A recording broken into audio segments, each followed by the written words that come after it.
Good now, revolutionaries. This is the Rise Up Morning Somewhere show, and we are live. SEC Chair Gary Gensler is on a roll. Coinbase is moving abroad, and Kwon hit a Trezor in his. We're going to talk about it today, right after Peaches by the presidents of the United States of America.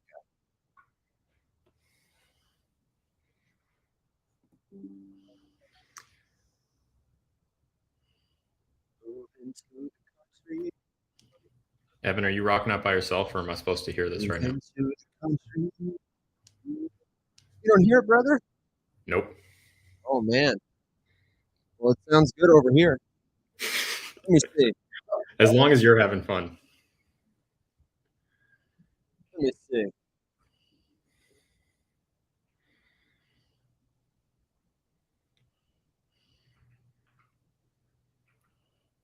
If you're listening to the YouTube stream and you can't hear this sultry music, give me a comment or something. Alex says he can't hear it. How sad. This is such a great song. It's such an appropriate song. I can hear it. I can hear it on Twitter. You can't hear it. How strange. Let's see what's up here. Who knows?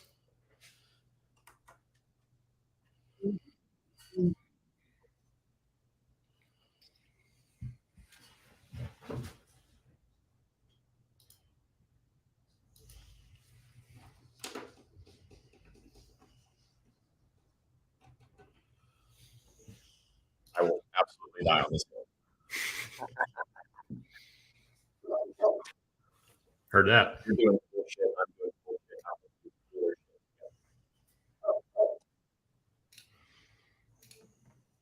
You stop to think about it for a second. That's actually pretty nuts. I am a big fan of this.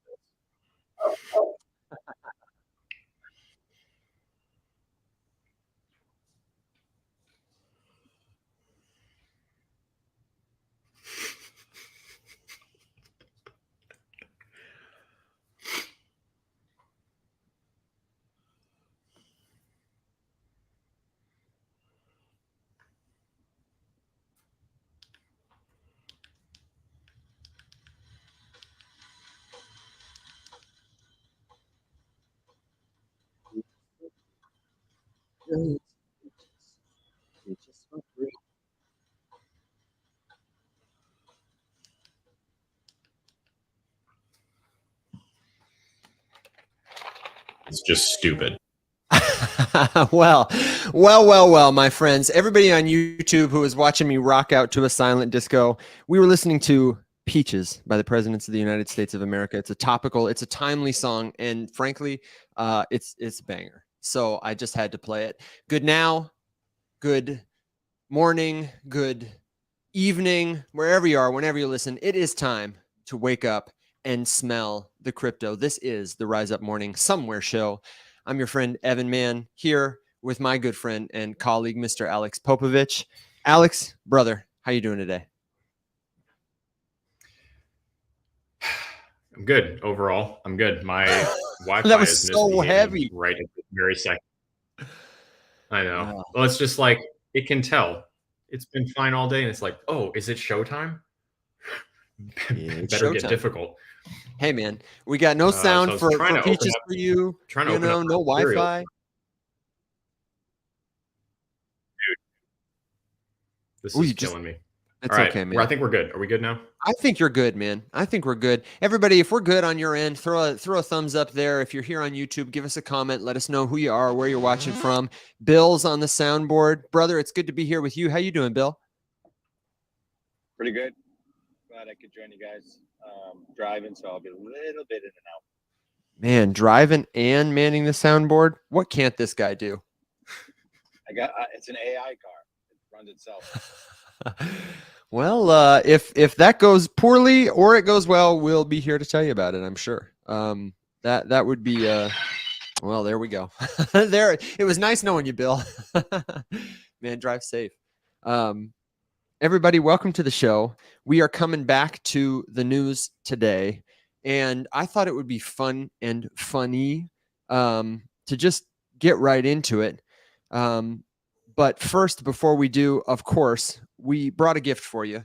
We got a POAP, a free NFT for you to claim that features this time the iconic Founders Forge icon logo. Never before minted, never before on chain. Get your POAP and show people that you are part of the Founders Forge movement. It's that big, bright, blazing flame. And Alex is going to tell you all about how you, yes, you, can claim your very own POAP. I sure am.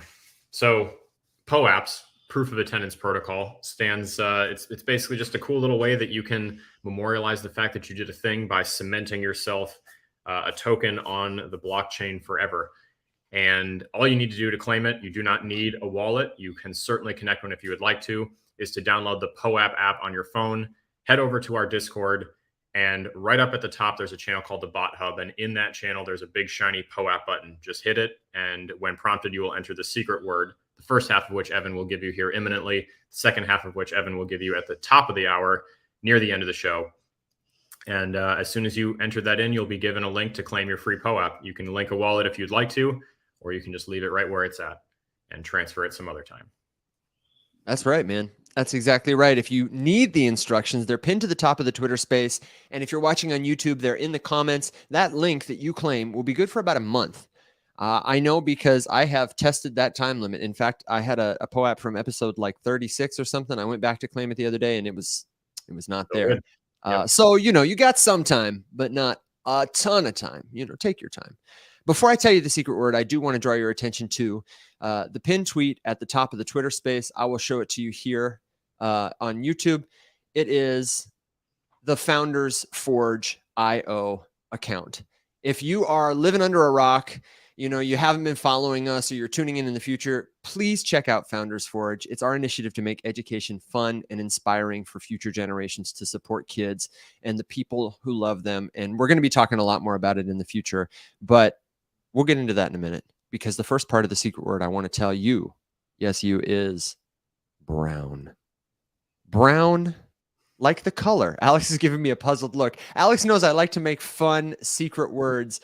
And as just a quick preview before we get into what I would call the real news, this is a hint about where the secret word is coming from today. We don't have to give this a lot of news attention because I don't even know that it's true, frankly. But Terraform Labs founder, you may have heard, Kwon, was arrested recently in Montenegro. And according to reports across Reddit and Twitter, they did a body scan and found a Trezor wallet USB stick, in the natural pocket. I'm holding out hope that this is satire. It's got to be, right? To be, right? It's got to be. I mean, surely someone like Kwon could take the time to memorize a 24-word seed phrase and use the brain wallet instead, right? Like, they're going to look for that. Yeah, but I also just don't understand, why. It just doesn't make sense to me. If you're going to hide something on you, why is it the actual wallet that doesn't matter? Yeah. For the vibes. I don't know. For the culture. Yeah, I guess. I mean, what does he think he's going to do with it in prison? Why even do that in the first? I don't know. It just doesn't make any sense. And I'm just hoping that it's fake. It has to be. It has to be. It absolutely has to be. If you've got alpha on this and you can inform our silly opinions, then please leave it in the comments. If you've got a hot take, if you've got a crypto question, as we get into the news now or later, we invite you to come up on stage if you're listening on Twitter. Come leave a comment on YouTube, see our smiling faces, or tap that button in the bottom right corner. If you're feeling so generous as to share this crazy, chaotic space with other people, we would love that. We really want to be here as a service to the community to answer crypto questions and to provide a helpful stance on the news of the day. We do have some helpful news today. Alex, I know you are just raring to go, man. We're doing? Yeah. Well, I mean, I wasn't going to say anything, but we'll come back to the Kwon story with the second part of the secret word later in the show. But what do you say, Alex? Should we get into a little bit of news? Can I hit the hook? Let's do it. Rapid fire crypto news. I'm never going to get tired of that. I love the laser gun. Yeah, thanks, man. Pew, pew, pew. Is it really rapid fire, or is this now like slow, methodical fire? Slow cooker crypto news. Crockpot crypto news. Crockpot crypto news. Yeah, I was trying to hype it up. I went with the guns because I didn't want to do the, because I just feel like that's, Hate so cliche, so basic. Yeah. It's just, What it's the soundtrack to every annoying NFT Twitter space that I've ever heard. Is just that sound on repeat. Yeah. So we try to give you the cool sounds here. Alex, man, I know you were on a high horse. And I know pretty much everyone is on a high horse right now in the crypto space about SEC Chair Gensler. Can you tell me, is there hope that he will hear us and turn around and what's going on? First of all, I live on a high horse that is standing on a soapbox, so I never come down. He lives on a high horse and I will absolutely die on this hill. That's right. Yes, me and my high horse will die on this soapbox hill. I don't know, man. I would like to say that yes. I think that, if I want to get technical, nothing is an absolute, right? But I'm having a hard time seeing the potential for him to snap out of it, because even sitting there in the hot seat and even faced with very simple questions, he was dancing around all of them like a true politician. And it was a big, big bummer. I was very bummed out by the entire exchange. I thought for sure that we were about to get some sort of like a step forward. But to be honest, I don't think I can say even semi-confidently that any progress was made on any front as a result of that very long hearing. The point that kept getting made, it was made several times. And if you go find the clips, you can see it for yourself, because it's one of those things that shouldn't surprise us, but somehow still does. He was asked like point blank, are you aware basically that, you're driving innovation in all these companies and whatever, just out of the States? And he's like, well, if they can't comply, then they should leave. And I would honestly agree with that. If there was something to comply with, that's the problem. That was then again brought up to him more and more and more throughout that hearing, was like, cool, hell of a stance there, Gare. It sounds like you're trying to do your job. What are they complying with? Because you won't release any rules. And he basically said a couple times, he said this more than once, and I can't believe he said this with a straight face, but hey, that's the world we live in. He's like, well, there are already rules that they should be complying with. And everyone's making the same point. Like, bro, these are companies with technology that wasn't even invented when those rules were put into place. So how the hell can you be enforcing that? It's the same shit with this debate around the Constitution, right? Like, do you really think that any piece of legislation or any rule ever written, even if it was in freaking biblical time, was never meant to be updated? And this is driving it home for all of us right now, because there's so many new things that, look at us. We own a Web3 company, and we genuinely try to, be compliant. We make sacrifices constantly with things we would love to do or offer or do whatever, but we either know or we don't know what the rule is around it. And you just can't do it. So I don't know. I was really hoping that he would at least admit that, like, okay, yes, I need to release the actual rule book, but he didn't do that. So I felt like the whole thing was a colossal waste of everybody's time. I think I would say that the part that baffles me most, because I've been on record on this show as saying, I don't think Gary Gensler's doing a bad job in terms of being a person who, from what he has said, understands the nature of blockchain, understands, I think, pretty well the current events of our space. What baffles me about it is, well, that's what baffles me about it is he gets so much inbound. He has such a high perspective, a comprehensive perspective. And like you say about our senators, he has the ability pretty much anytime he wants to call anybody up and get information on what's actually going on here. He spent a lot of time with Sam Bankman-Fried doing just that. And yet the perspective that he has is so, it's so like, who are you talking to? I saw this tweet the other day because you're talking about regulatory clarity and insight and rules. He claims, I'm going to see if I can pull it up for our YouTube friends here. I've got it in the Twitter space. He says, the crypto markets suffer from a lack of regulatory compliance, not a lack of regulatory clarity. But like, So rich. where is the clarity, man? Show me the clarity. See, that's the thing. This is that age-old question. Like, at what point do you step back and think maybe the problem is me? If every fucking company, if everybody is confused, you're messing up. It's your problem.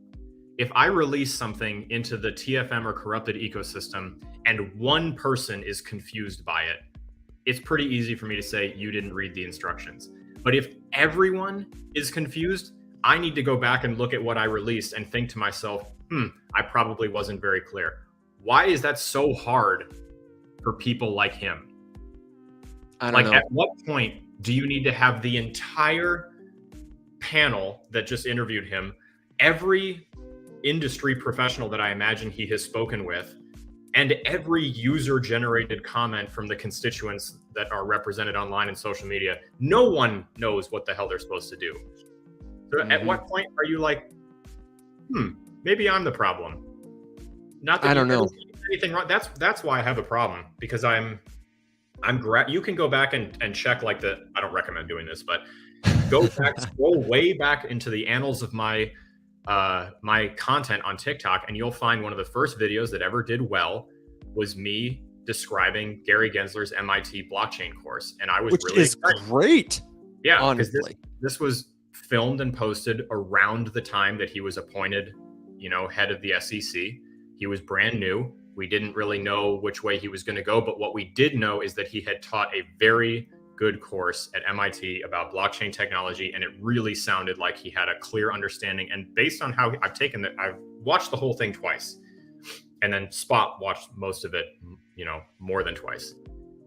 He sounds, I wouldn't say like hyper bullish on the whole thing, but he sounds like he enjoys what he's teaching and what he's talking about. He sounds like he sees the value in the potential, and he talks about antiquated monetary systems and blah, blah, blah, all this stuff. Yeah. And then everything he's done since that happened has been a step in the wrong direction. And I kept holding out hope. I even did another video like a year later that was like, hey, listen, if you're trying to see, how he might be thinking about this in the future, I recommend taking this course.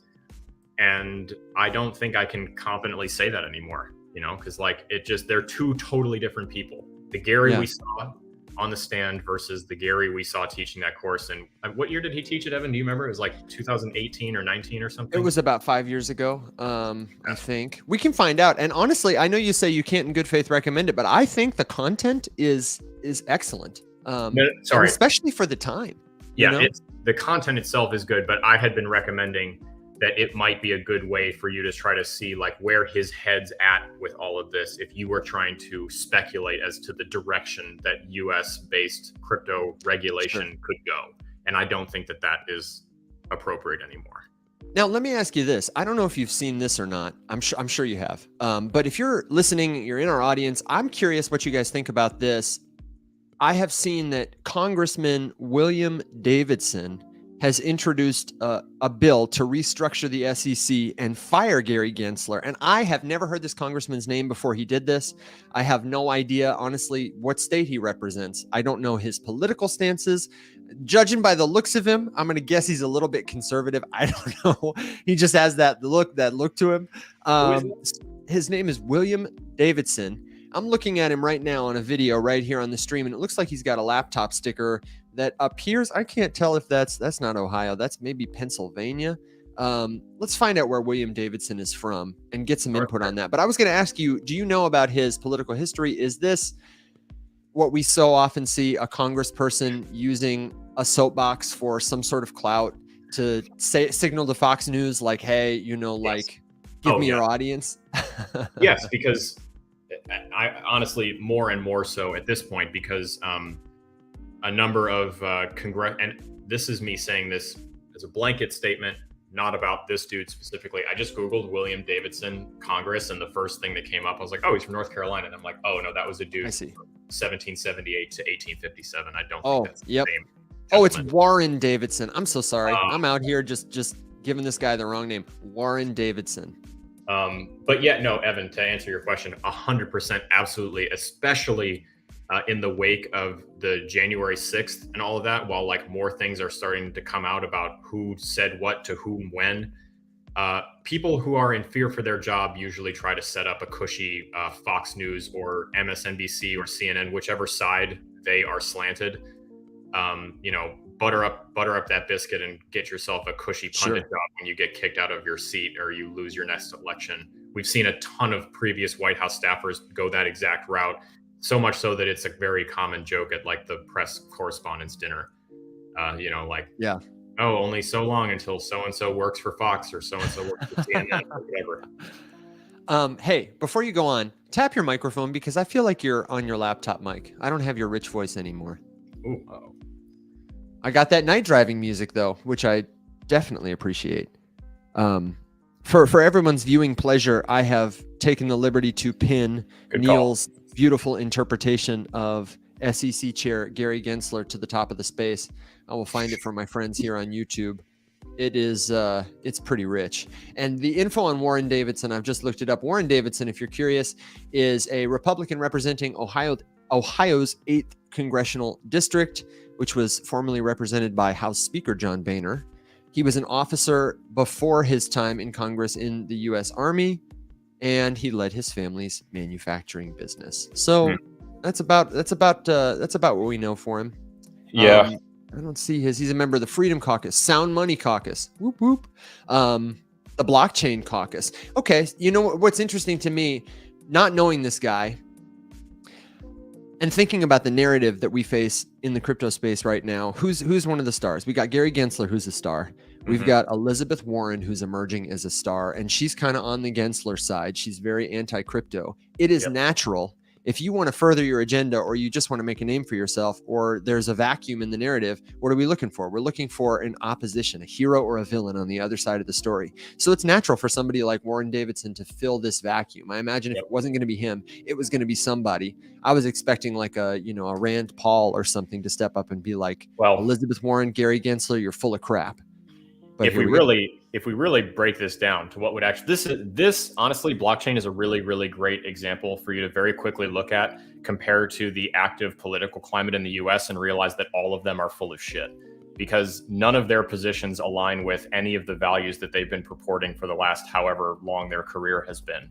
Because at its core, blockchain and crypto related finance should be the unifying issue that brings libertarians and progressives together and that they could agree on. And 100%. I will say that there is more bipartisan agreement, regardless of the side that you're on, whether you're pro or anti. There are Democrats and Republicans on both sides of the crypto argument, which is one of the only issues, hot button topics before the US today that can boast that kind of bipartisan agreement or disagreement on. But the nature of the individuals who are disagreeing, someone like Elizabeth Warren, this is how you can tell that she is 100% full of shit, is because what has she built her platform on? Grassroots organizing, small money, crowdfunding, take down the banks, petitioning against. She was kind of like the progressive Donald Trump for a while. Yeah. I mean, like a drain the swamper. She was. I mean, the only reason that I, for a brief tenure, was interested in her was because she was a nobody until she swung onto the scene in a big way, touting a very progressive platform. And then very rapidly has she been just systematically abandoning all of her progressive beliefs and realized that, she's just also in the pockets of some large, wealthy mega donors. Whoever the hell they are, but it's very obvious that she's protecting some sort of, a personal interest somewhere. Because really, if you really break it down, what is blockchain and cryptocurrency all about? It's about personal freedom. So everyone that's ever touted that they enjoy the fact that in the United States, we are supposed to have individual sovereignty and autonomous citizenship, you would be in support of this. If you're against it, guess what? You either don't know what it is or you're full of shit. And I think that covers about 98% of the people representing us in our government right now, as Yeah, made very clear by that hearing. I had a conversation with my mom the other day. I think about the everyday people in our lives. My dad just bought some Bitcoin for the first time. He's concerned about hyperinflation in our country and has been hearing me talk about it for a while, and knows that I believe it's a good hedge against those kinds of things. And of course, sound money. Everybody listening to our show knows, I'm not, and I'm always very careful when I talk to somebody like my mom or my dad. I never want them to think that everybody tells such a bad story, buy this, don't sell it. You're holding it because you're hedging your risk. And I was talking to my mom about it the other day. My mom, she got remarried a year and a half ago to a guy who is real into like freedom.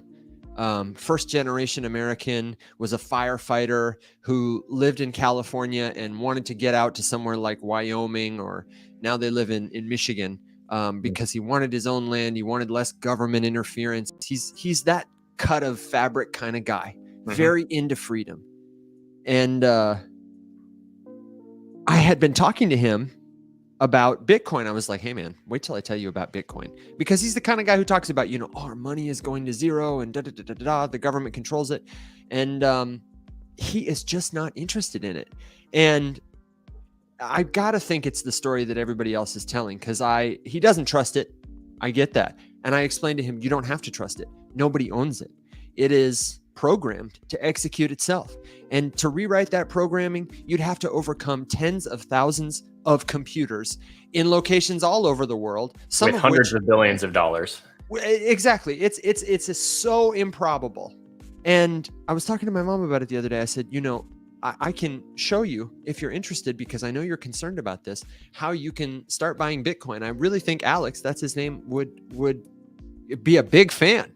She said, I know, he's just stubborn. He's resistant to, it's a new idea. It's something he doesn't understand. I said, I know. I said, but I was like, please, trust me. It's me you're talking to here, I mean, I say this lightly. Issues like this will help you identify, and sometimes it's ignorant, hypocrisy in people. You can take any polarizing hot button issue and toss it in front of someone and get a quick response from them about their stance on X, Y, and Z. And you can immediately realize whether or not there is legitimate consistency to their other positions on other issues. And the biggest example of that is that if I were to go to all of these different people right now and ask everyone with a Gadsden flag flying out of the bed of their pickup around me with a, come and take it bumper sticker, all of them would say that they uphold personal freedom, that they are a fan of the Constitution, that we have unalienable rights, and that don't fuck with me, I won't fuck with you, blah, blah, blah. And then also ask that same person how they feel about Bud Light right now. And they will, before you mention Bud Light, they're a staunch capitalist who believes in the private sector and the nature of competition and big business being able to do whatever. And, freedom of business and all that sort of stuff. Healthy free market, don't interfere with the free market. And now they're all boycotting Bud Light because of Bud Light using their freedom of speech and using the free market to capitalize on a trend for the purpose of marketing.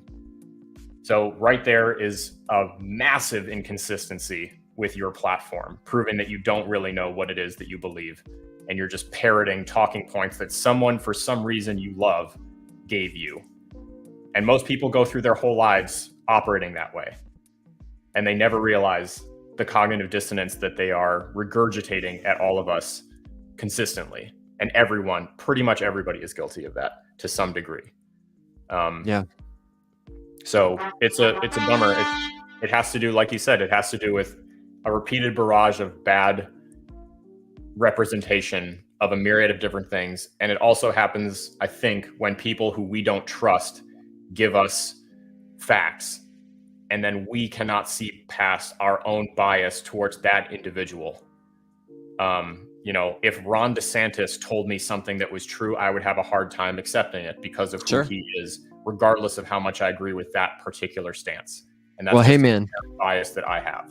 this is I why will absolutely die on this hill. that it is an illusion and it is a trap to ever see anybody anywhere who is alive as your adversary. And I have a lot of privilege to be able to say that. Like, Yes, I you don't do. get outraged about a lot of stuff because a lot of stuff doesn't affect me. But I am convinced, the older I get, the longer I live, the more convinced I am than ever that it is never helpful to see anybody as our adversary, even the Gary Genslers of the world, because it incentivizes them to see us as an adversary. And then how will we coordinate? How will we achieve things together as, you know, humans that Yep. push us forward? You know? I just had that conversation where someone was trying to ask me for my opinion on what has changed recently. And I was reflecting on my time as an undergrad when I could go out to dinner with about half my friend group from all of my politically based extracurriculars, because all of us were trying to gear ourselves up for a career running for and holding public office. And about half of my friends were, you know, two-time George W. Bush voters, or whatever. You know, they came from very Republican households, and we would all go out to dinner, and you would have very heated, spirited debates about the nature of spending on defense or the prioritization of healthcare versus education versus infrastructure spending, or what constitutes pork barrel, and all of this stuff. And then at the end of it, you could say like, you're an idiot, and then just go about your evening together. I defy anyone to comfortably do that right now with someone on the opposite side of the political spectrum. And it's because that narrative of division has really played into favor of both sides. So why the hell would they do anything other than escalate that adversarial relationship that we have with the opposite side of the spectrum? Squash any hope of a third party emerging that could get both sides to agree on something, and make sure that we all consistently just see each other as a whole big old barrel of enemies. Because there's no possible way that you could have common ground. We can't even agree on whether or not we want our kids to survive the school day right now. Think about how insane that is for a second. It's tough. Yeah. It's definitely tough. But I wanted to, go ahead. I was just going to say, we're getting very sidetracked here. Well, then And let's segue and give them a solution, because I had this at the ready. We've talked about this before on our show, and I think it's always relevant to bring up. I know we have a lot of people in our audience who are thinking about, so what? What can I do? And we always talk about the importance of representing your opinions to your local leaders. And one way you can do that right now is to be part of telling a better story. I've got this on the screen share. I've got it at the top of the space. Ryan Selkis is the founder of Messari Crypto. Every year they do the masterful Messari Crypto thesis. Information. Such a good report. If you haven't read it, if you don't read it, if you don't read anything else in crypto, it's one of those documents that, like, you can read it, you can get it summarized at GPT or whatever, and just feel good about what's going on. They do great work at Messari. You can get it for free. But Ryan Selkis wrote a letter and is kind of beating this drum about highlighting a coordinated campaign for crypto. So check out Ryan Selkis, what Ryan Selkis is doing. Send a copy of this letter with your own amendments and changes to your representative. And I would also recommend that you look online. You can see this is publicly available information at the members of the Blockchain Caucus, of the Sound Money Caucus, and see who's close. Let your representative know that that's an issue you care about. You can send it in an email to their office. All those things they're publicly available, and you can do it in 5 minutes. Maybe one day on the show, we're always talking about how we can do it better. I think it might be fun one day on the show. Maybe we all just, write a letter to our congressperson or something, get on our political soapboxes. This is not a political issue. This is an issue of values that we can, I hope, all agree on. Or if we don't agree, we can coordinate to arrive at better conclusions together, right? Yeah, I mean, that's the thing. It's unfortunately we see every issue as political, when in its essence this shouldn't be. No. It's a matter of new technology being made available to us and whether or not we are going to resist it. And I would challenge anyone who does resist it to point to a time in history when resisting evolution worked out for the better of whoever was doing the resisting. Yeah. Now, let me ask you this, Alex, because this is not something that I'm really hip to. And while I ask you to fill me in, I'm going to share this beautiful picture on our screen of Clown Gensler from Neil. Thank you very much, Neil. Absolutely. Classic. What's going on with Coinbase? They've moved their operations abroad. This No. was something I was not hip to. Nope. I've seen a lot of news about Coinbase lately, but yeah, it's not being represented great. Okay. Go figure. Basically, nothing gargantuan has happened at this point, but Coinbase is expanding operations elsewhere and has indicated that they are willing to relocate if they can't get answers. And to be perfectly honest, I think that they should, and I don't blame them in the slightest. I do vehemently disagree with everybody who is saying that this will be the death of cryptocurrency. No way. I think that, honestly, I think it might be necessary. I think this is one of those things where, right now, think about the businesses, the innovation that SEC policy or lack of policy is alienating and pushing overseas, right? It's small business. It's people like us who are running what essentially amounts to small business startups. But a major company, a US-based company like Kraken or like Coinbase has not been like, fuck you guys, we're out of here. And if that happens, it may help drive home the point a little bit that you have created a hostile environment for us to operate, and we can't, and we will. Like Gemini is a great example, right? Another US-based initiative with some very well-known, very high-profile public figures at the helm with the Winklevi.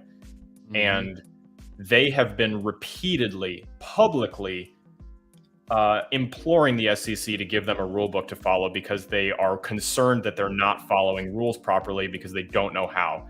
Not only did the SEC never answer them and never give them anything to help guide them, they turned around and slammed them with a lawsuit and shut down their staking platform and torpedoed their credit card initiative. So it's what's the right word for hostile for me doesn't seem to do it. It's like it's specifically calculated. Yeah, it's like calculated to kill the industry is like how perfectly like against the nature of crypto is US policy right now. It's like it's not like it's a bad place. It's like it's specifically being designed and built to be impossible. Is how I would say it right now. So I've got some of the updates with the fast facts for it. That what Coinbase has done. Brian Armstrong, CEO, has spoken publicly about this.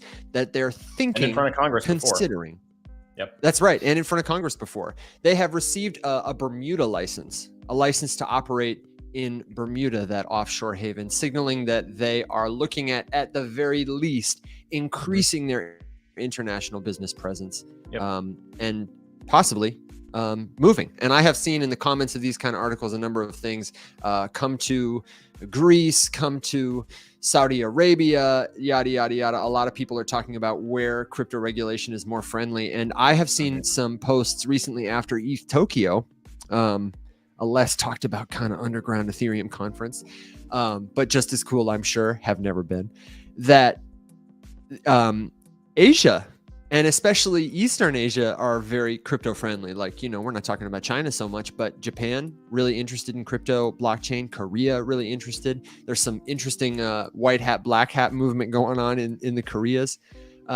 So, I kind of think that innovation elsewhere, because it is such a decentralized movement, I don't think that's going to harm someone like you or I, Alex. Well, but I think only in that options to us as U.S. citizens will become more and more few and far between.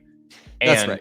It's really funny that Gary will, label himself as the champion of the people and the protector of the investor, and yet what he's doing is like torpedoing all of the platforms that we've put our money into, and being the reason that they're like failing and leaving and shutting down shop and closing up this, that, and the other thing, and the industry is suffering, which is making us lose more money. So it's really funny. Just a vicious cycle that when you were looking for the word to describe their action, Gemstone suggests, how about sadistic, nasty, power hungry? Perhaps all those applicable. All the above. All the above. And I'm sorry to keep you waiting, my friend, but we had Neil raise his hand and pop up to the stage. Our good friend Neil. Always glad to have you here, man. What's on your brain, bud? No, this continues to support my prediction. There'll be no U.S.-based centralized exchanges by the end of the year. I mean, what do we have? 3 right now? And wasn't Armstrong over at some European Union conference, and they recently signed some legislation as well, and I'm driving home, so I can't pull up the name of it, but it's got some weird acronym about it, but it's basically laying the framework for how the EU is going to regulate cryptocurrency. And in reading a brief ChatGPT summarized PDF for me, had some pretty friendly language in it that I think all of us would be able to get on board with. I think the U.S. is going to get caught with their pants down thanks to Mr. Gensler. And, Web 2 businesses did this, back in the late 90s when they moved their headquarters, kind of in air quotes, over to Ireland for tax purposes.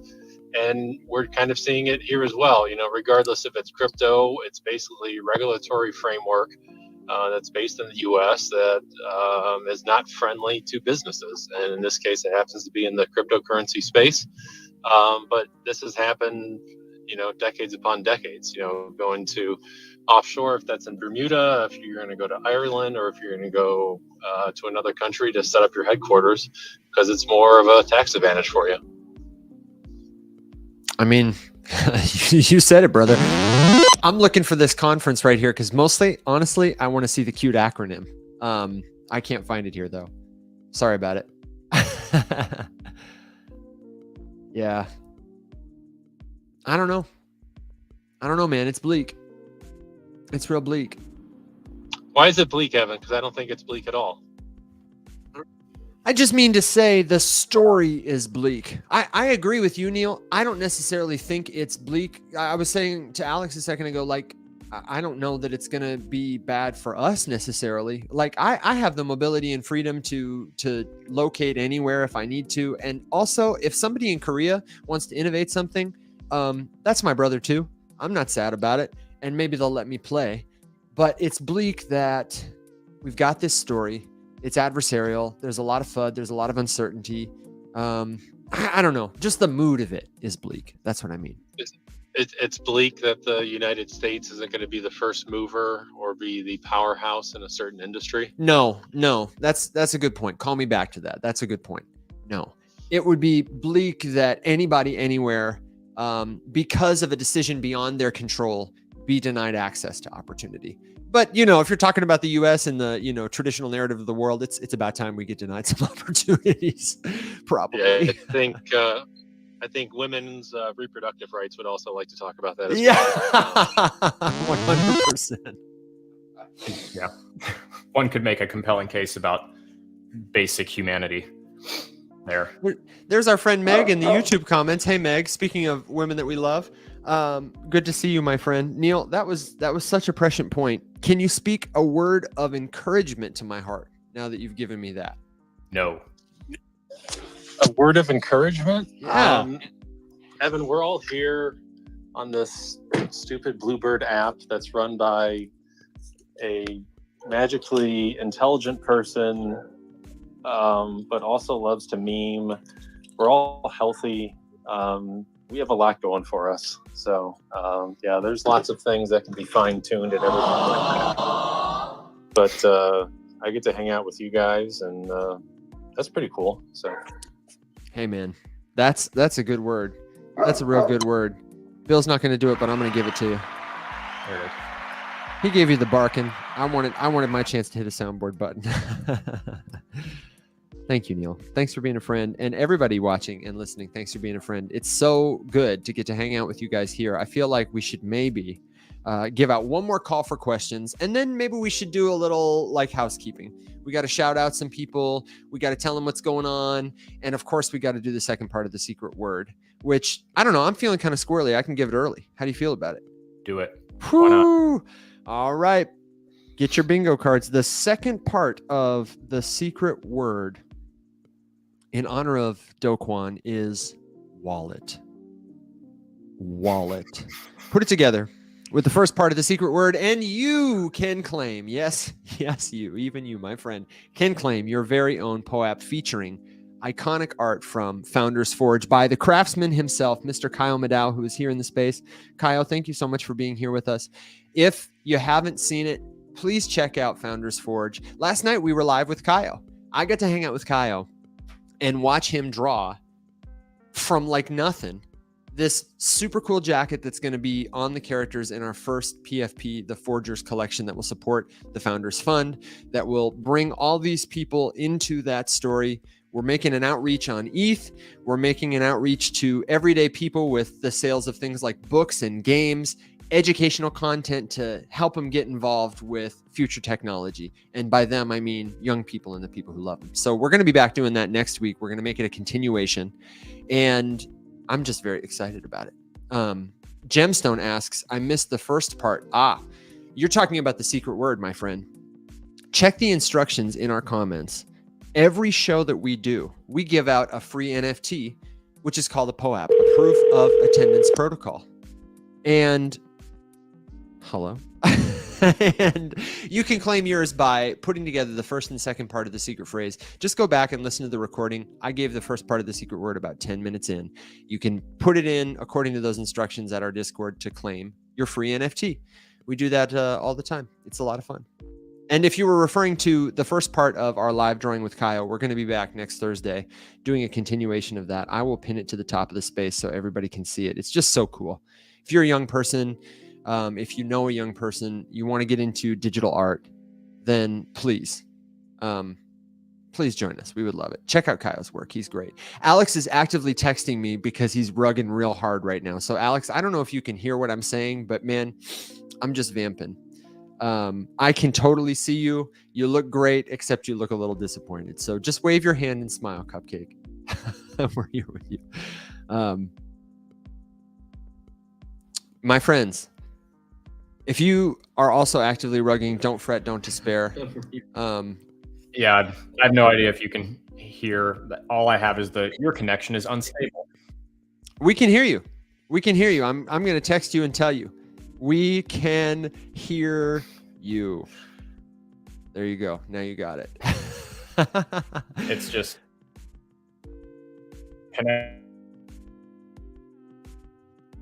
That's okay. It looks like a couple of our friends are having trouble with their connection too. Homer, welcome to the YouTube side. If you're having trouble with connection on Twitter, you can always come over on YouTube as we wrap the show up. That was kind of my plan, is that I might share a little link or two so that you can get in touch with Founders Forge. We want to thank everyone who's part of the Forge already, who's one of the Faceless Many. Alex, I don't know if you can hear me, man. Can you hear me? Alex, can you hear me? No, it's okay. If you have a question about that, about what we're doing at Founders Forge, feel free to bring it up right now. Leave a comment. I'm happy to tell you about it. Otherwise, stay tuned to that account, Founders Forge IO. In the weeks ahead, we're going to be revealing the children's book that we have written. I say children's book. It's really a book for all people everywhere. We're going to be revealing our plans for a game in development, and we're going to be talking more about the profile picture collection that is a small part, but an important part of this story. You know, the story is the spark, Alex would say. The Founders Fund is the flame that will shine a light to the world, that will invigorate many people, many places. And then the embers, the PFPs, those are just the embers. You'll be able to collect a little piece. You'll be able to customize and expand and do all kinds of cool stuff to carry that fire to other people who've yet to join us. Alex, are you back? You're looking real clear. I don't know, man. Maybe. You're back. Welcome back. I was just vamping about Founders Forge. I was just listening to a lot of that for like the last 10 minutes. So Hey, man. Maybe it's Don't back. fret. We'll see how long it lasts. No. You're back, dude. You're back. And for anybody who didn't see it yet, here is the beautiful Founders Forge Twitter page. And look at this sick jacket. Kaio did this in 45 minutes. He turned this sketch into this like total cool outline. I'm going to post it up here on the top of the Twitter space too for people to see. It took him 45 minutes, 1,700 brush strokes. And we're just going to continue drawing it next week. Yep. It was a really cool live where he shared a bunch of tips. We did it on TikTok. We did it here on Twitter and here on YouTube. So if you're into that kind of thing, then come join us. And if you have ideas for other kinds of live streams that we can do to show off particular skills that you're interested in, I would say we're very interested in that feedback. Definitely. We're going to be starting a show too to feature young people and their cool ideas. We'll have to catch up after the chat. I've had some outreach and back and forth. Our friend Carrie got in touch with me about a thing she's doing. Sweet. Teresa Melvin, who's a great young artist here on Twitter, Lots of cool stuff. What do you got for the people, Alex? What do you want people to know? What do you want people to be thinking about as we send them off into the weekend? Man, I don't know. I feel like I ranted and rambled a lot today. I thought you were very coherent. Well, I try. I guess, to circle back to one of the things that you mentioned earlier, I try not to be a defeatist about contacting your representatives if there's an issue that you care about, that is before them on the floor or whatever. Because it can often seem like anything that you say to any of them just falls on deaf ears because it's sort of the American way right now for them to. Well, if you're listening and you're wondering what happened, that's the Alex way. There's the American way and there's the Alex way. I think he was just so frustrated. But fortunately, I think I know what he was about to say. I think he was going to say, Hey, man. And probably... No one has any clue what's going to happen. I mean, Dude. isn't it pretty obvious what's happening here? Oh, you're back. Oh, good. I was going to make up your response with the soundboard. You honestly, that might be better for everybody. Dude, it's just right now it's just like, yeah, your connection's great. Oops, something went wrong. And then like I'm rugged. But no, all I was saying is it's not a waste of time to send something to your representatives. I kind of always look at it like applying for college scholarships. Like most people just don't do it. So when you actually take the time. I think this is an appropriate comment. Homer comments, it's like rage quitting without the rage. Oh, my friends. Listen, one of these days, when we have a real slick network behind us and we're not producing this whole thing ourselves and we just get to sit back and talk with you, I promise you, this is going to be the smoothest show you've ever been a part of. But in the meantime, we're just going to continue to keep doing it. The indomitable spirit drives us. And hopefully you have a lot of fun with us too. Alex says, I need to call Xfinity. This is insane. Everybody listening, if you have a final thought, a good joke, a word of wisdom to send us off into the weekend, then I would certainly welcome it. Otherwise, I am going to send us off with, I think, a crypto fortune cookie, as I am wont to do. And this one is a good one. It's especially for our friend Kwon. It says, brain wallet, not brown wallet. One is WAGMI.